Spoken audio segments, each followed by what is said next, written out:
Bonjour, c'est l'emploi par le net. Objectif emploi, meunier. Voilà un métier auquel on ne pense pas toujours. Pourtant, il y a 435 moulins en France et la filière a besoin de bras et de cerveau pour les faire tourner. Lisez l'article et le témoignage de Vanessa, l'une des rares femmes chefs meuniers de France, sur westfrance-emploi.com. Le métier varie en fonction de la taille de l'entreprise. Dans un petit moulin, le meunier est très polyvalent. Il analyse les blés, les assemble, les nettoie, les humidifie et contrôle la mouture. Il doit aussi réceptionner les sacs de blé, assurer l'entretien des machines et expédier la farine. Dans une grande meunerie, les tâches sont plus cloisonnées. Mais pour découvrir concrètement le métier et toutes les étapes permettant de transformer les céréales en farine, regardez plutôt la vidéo proposée par le site suisse zoomsurlesmétiers.ch. Promenez-vous aussi sur meunerie-française.com pour en savoir plus sur le pain, l'histoire des moulins et la fabrication des farines. 2 diplômes permettent de devenir chef meunier. Le BTS agricole Sciences et technologies des aliments et la licence professionnelle Conception, Production et Management en transformation céréalière. Ces 2 diplômes se préparent à l'ENSMIC, l'École nationale supérieure de meunerie et des industries céréalières à Surgères, en Charente-Maritime. L'école propose aussi un BTS qualité demandé dans différents secteurs agroalimentaires, dont la meunerie. Informez-vous sur enilia-ensmic.fr. Vous dénicherez des postes de conducteur de moulin sur pôle-emploi.fr. Mode d'emploi, les congés de soutien familial. Lors de certains événements de la vie familiale, on peut avoir besoin de temps libre pour s'occuper de ses proches. Certains dispositifs, présentés sur dossierfamilial.com, permettent ainsi aux salariés de s'absenter, mais ils ne sont pas rémunérés, sauf si la convention collective le prévoit. Si l'un de vos proches souffre d'un handicap grave ou devient dépendant, et si vous avez au moins 2 ans d'ancienneté dans l'entreprise, vous pouvez bénéficier d'un congé de soutien familial d'une durée maximale de 3 mois, renouvelable dans la limite d'1 an pour l'ensemble de votre carrière. Allez sur service-public.fr pour en connaître les modalités. Si votre conjoint, un enfant, un frère, une sœur ou un parent arrive au terme de sa vie, vous pouvez accompagner ces derniers moments dans le cadre d'un congé de solidarité familiale accordé sans condition d'ancienneté. Ce congé, présenté sur travail-emploi.gouv.fr, est d'une durée maximale de 3 mois, renouvelable une fois. Si votre enfant est gravement malade, accidenté ou handicapé, vous pouvez demander un congé de présence parentale d'une durée maximale de 14 mois, utilisable comme bon vous semble pendant une période de 3 ans. Ce congé, accordé sans condition d'ancienneté, est également ouvert aux demandeurs d'emploi indemnisés.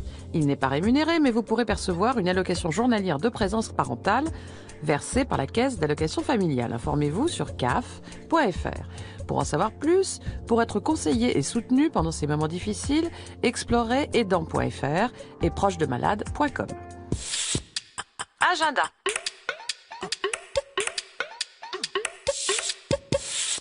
Revenons aux moulins et aux meuniers dont je vous parlais en début d'émission. Pour en savoir plus sur la filière, les emplois et les formations, ne manquez pas les journées techniques de la meunerie et des industries céréalières. Elles ont lieu les 4 et 5 novembre à Paris. Toutes les infos sur jtic.eu. Objectif emploi, opérateur de voie ferrée. Rails, traverses, aiguillages, ballast. Pour que les trains circulent sans retard et en toute sécurité, il faut que tous ces équipements soient maintenus en parfait état de fonctionnement. C'est la mission de l'opérateur de voie ferrée, comme vous le verrez sur sncf.com. Avec les membres de son équipe, il effectue des tournées de surveillance, de vérification et des travaux d'entretien et de modernisation. Sur les chantiers réalisés par des entreprises extérieures, il veille à la qualité des travaux et à la sécurité des personnels. Comme le précise CIDJ.com, certains opérateurs se spécialisent dans la pose de voies. On peut accéder à ce métier sans diplôme, la formation étant assurée par la SNCF. Vous pourrez ainsi préparer en alternance un bac pro MEI, maintenance des équipements industriels, spécialité voies. Certains CAP dans les domaines de la mécanique, de la métallerie, du bâtiment et des travaux publics sont toutefois très appréciés, comme le rappelle pôle-emploi.fr. Des postes d'opérateurs sont à pourvoir sur emploi.sncf.com. Mode d'emploi, enseigner à l'étranger. Enseigner à l'étranger peut être très enrichissant et le vaste réseau des établissements français dans le monde rend l'aventure tout à fait possible. Si vous êtes fonctionnaire titulaire de l'éducation nationale et que vous avez exercé pendant au moins 3 ans en France, vous pouvez être détaché auprès de l'AEFE, l'Agence pour l'enseignement français à l'étranger. Comme vous le verrez sur aefe.fr, l'agence gère directement 74 établissements et a conclu des conventions ou des partenariats avec 420 autres écoles. Vous trouverez d'ailleurs des offres de poste sur son site. Vous pouvez également être détaché auprès de la Mission laïque française qui rassemble 125 collèges et lycées dans 48 pays. Elle gère ses propres écoles et encadre aussi des écoles d'entreprise pour les enfants d'expatriés français. Elle est sur mlfmonde.org pour en savoir plus et consulter les postes à pourvoir. Si vous voulez enseigner au Liban ou aux Émirats arabes unis, vous serez détaché auprès de l'AFLEC, l'association franco-libanaise pour l'éducation et la culture. Découvrez-la sur aflec.net. La durée d'un détachement est de 3 ans, renouvelable une fois. Ouvrez education.gouv.fr pour connaître les procédures à suivre. Si vous voulez enseigner dans une école qui ne fait pas partie de ce réseau, vous pouvez demander une mise en disponibilité et signer un contrat local avec l'établissement. Cette possibilité est également offerte aux enseignants non fonctionnaires. Enfin, si vous êtes professeur de français langues étrangères, vous pourrez travailler dans une alliance française. Des offres de poste sont en ligne sur fondation-alliancefr.org. Agenda.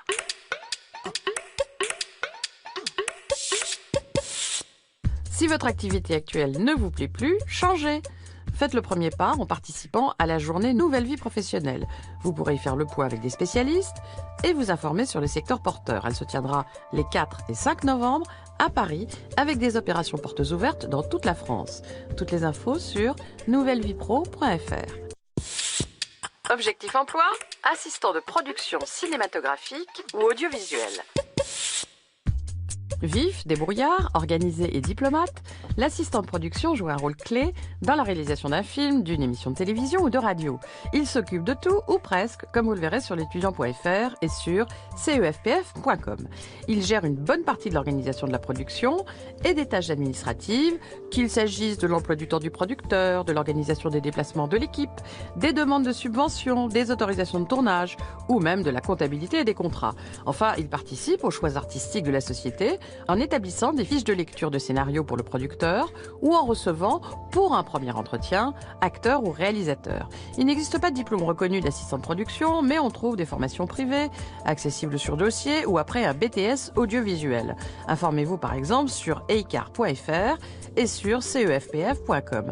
Enfin, il existe un BTS audiovisuel proposant une option gestion de production.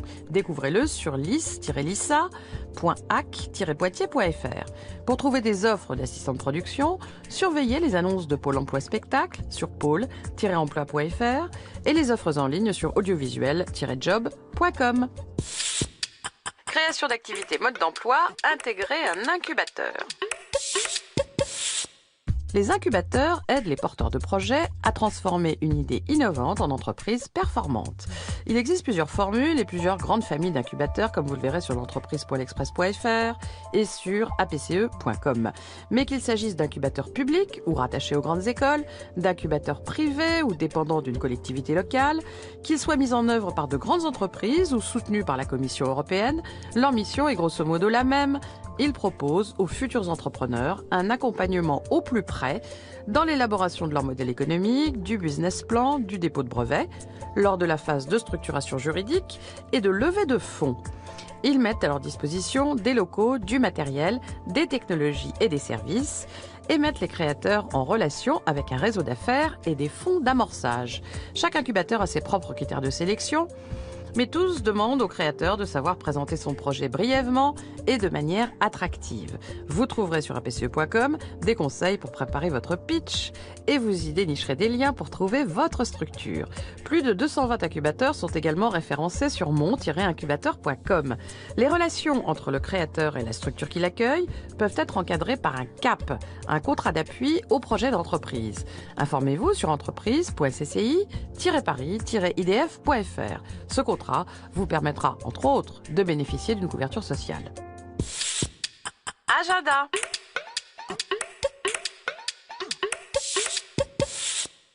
Du CAP à Bac+5, l'économie sociale et solidaire propose des carrières très variées et elle recrute. Pour découvrir les formations, les métiers et les opportunités du secteur, ne manquez pas le forum Rhône-Alpes de l'économie sociale et solidaire.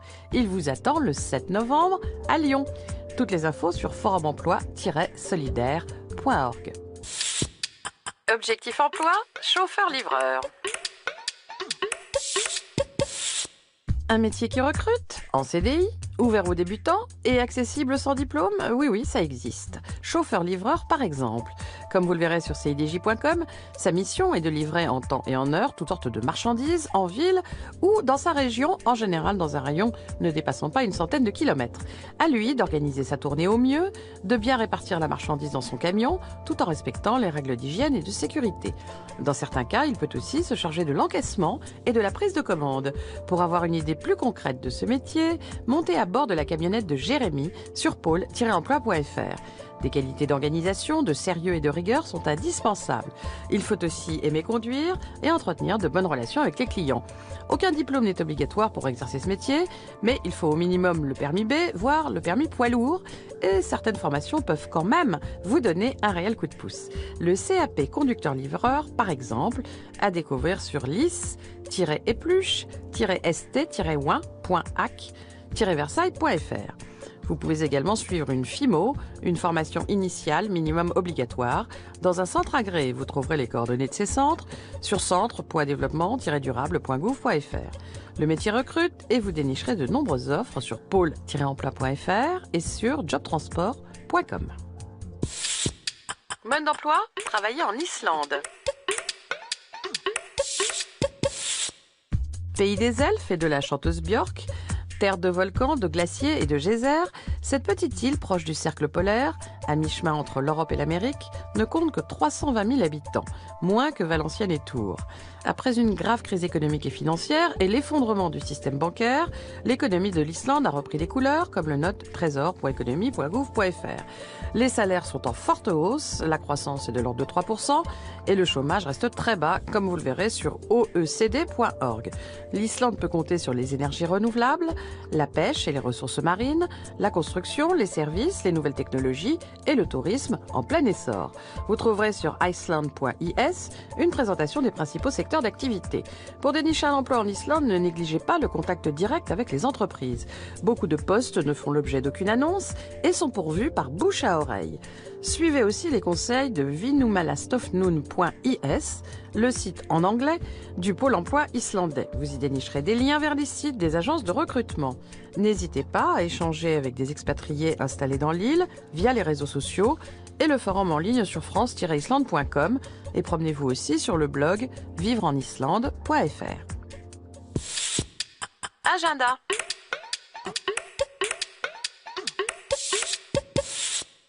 Si l'univers de la mode, du design et du luxe vous fait rêver, courez vous informer sur les métiers et les formations lors des rencontres organisées par le magazine L'Étudiant. Elles se tiendront le 7 novembre à Paris. Toutes les infos sur l'étudiant.fr. Bon, retrouvez cette émission et les adresses de tous ces sites sur france5.fr.